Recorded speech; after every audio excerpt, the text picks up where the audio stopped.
Bloom News Brief. More info at fullandbloom.com. In a new interview with Classic Rock, Blackie Lawless talked about some of the people he's met throughout his career.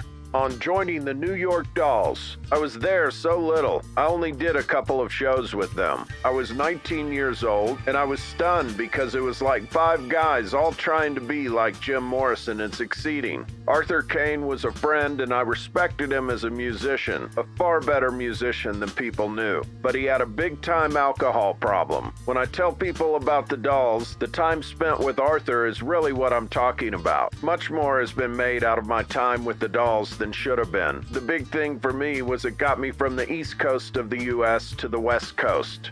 On Gene Simmons.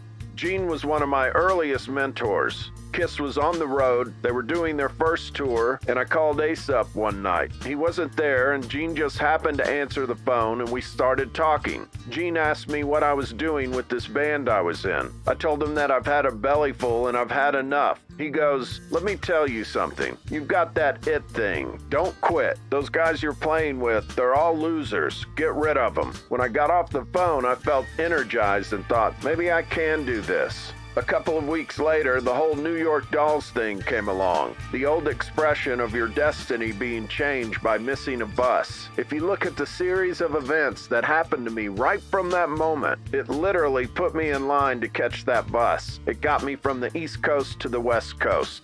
On Nikki Sixx.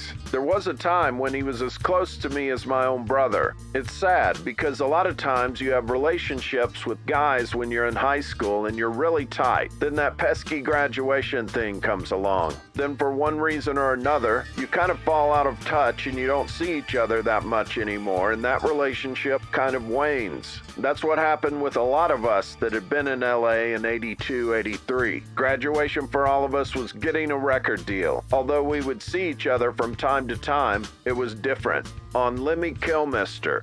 I loved Lemmy. We got into it one time because of something personal. I wanted something from him and he wouldn't give it to me. Anybody that you have a relationship with, you're gonna have that from time to time. He was more sensitive than people realized. I remember one night we went out and he had a few drinks and started letting it all hang out a little bit, complaining that he wasn't bigger than he was. I told him, "I don't want to hear it. You're the godfather of this whole scene, and yet you're telling me that you ain't getting your due? If you've come for sympathy, you've come to the wrong place because you ain't getting it from me." He shut up after that and everything was all right the rest of the night. Blackie also talks about Alice Cooper, Frank Zappa, Pete Townsend, Muhammad Ali, how he almost landed a role in a Terminator movie, and the Village People. 2 things about that. 1, I didn't even know the Village People did a movie. And 2, with all of the Blackie Lawless history I've covered, I had never even heard about Blackie Lawless and Randy Piper being in that Village People movie.